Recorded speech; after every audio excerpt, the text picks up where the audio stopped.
প্যারা সন্দেশটা পুরো বাংলাদেশের মধ্যে সবচেয়ে বিখ্যাত, এবং এটা নিয়ে অনেকবার নিউজ হয়েছে অনেক জায়গায়। বগুড়াতে যেরকম হচ্ছে অনেক দইটা অনেক বিখ্যাত, আমার নওগাঁ প্যারাটা হচ্ছে সবচেয়ে বেশি।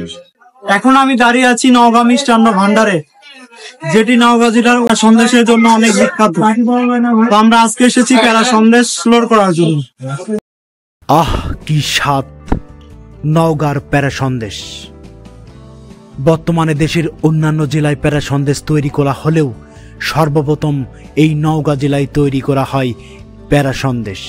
আমরা অনলাইন সার্ভিসটা ওইভাবে এখনো চালু করি নাই, বাট কেউ যদি অর্ডার দেয় তাহলে আমরা হচ্ছে বিভিন্ন সার্ভিসের মাধ্যমে, মানে কুরিয়ার সার্ভিসের মাধ্যমে পাঠিয়ে দেন। কত বছর হলে আপনি এখানে চাকরি করেন? প্রায় 25 বছর। 25 বছর ধরে। প্যারা সন্দেশ কত বছর ধরে তৈরি করেন? এটাও প্রায় আপনার 40 বছর হয়ে গেছে। 40 বছর ধরে হয়ে গেছে। 40 বছর মানে যে মালিক আছে এনার বাবা এটা তৈরি করে? ওনার বাবা ছিল, তারপর ওনার ছেলে এখন আছে, এখন আমরা এর সঙ্গে আছি ইনশাল্লাহ। হাই গাইস, ওয়েলকাম টু কায়েম ব্লগস। চ্যানেলটিতে যারা নতুন, লাইক অ্যান্ড সাবস্ক্রাইব করে পাশে থাকার অনুরোধ জানাই। নওগাঁয় বিশেষ ধরনের সন্দেশ পাওয়া যায় যা লম্বা আকৃতির, দেখতে কিছুটা রোলের মতো। এটি প্যারা সন্দেশ নামে পরিচিত। নওগাঁয় গেছেন আর এই সন্দেশের স্বাদ নেননি এমন লোক কম আছে। প্যারা সন্দেশ এই অঞ্চলের গর্ব। স্বাদে মানে অনন্য এই প্যারা সন্দেশ নওগাঁর মানুষের কাছে খুব প্রিয়।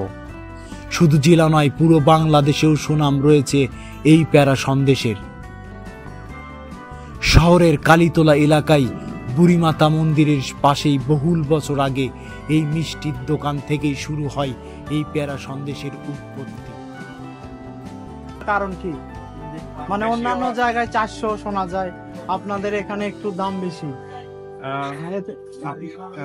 আমাদের হচ্ছে নওগাঁতে হচ্ছে প্যারা সন্দেশটা হচ্ছে আমাদের কোয়ালিটির কারণে দামটা বেশি। আচ্ছা, এখানে দুধ বা দুধের ইয়েটা একদম হচ্ছে দুধের কারণে জিনিসটার দাম বেশি না? এবং হচ্ছে আমরা হচ্ছে এটার সাথে কোনো কিছু মিক্স দিই না, একদম শুধু সরাসরি আপনার দুধ এবং হচ্ছে ক্ষীরের থেকে তৈরি হয় জিনিসটা। আচ্ছা, প্যারা সন্দেশ ছাড়া আপনার দোকানে আর কি কি বিখ্যাত আছে? আমার খেজুরি সন্দেশ আছে, খেজুরি সন্দেশ, তারপরে মালাই চপ আছে, মালাই চপ, জি, তারপরে কদম আছে, রাজভোগ, তারপরে দইও আমাদের মোটামুটি নওগাঁ শহরের যে কোনো কাস্টমার বলতে পারবে, আমাদের দইও মোটামুটি নওগাঁ শহরের মধ্যে বিখ্যাত। আচ্ছা আচ্ছা।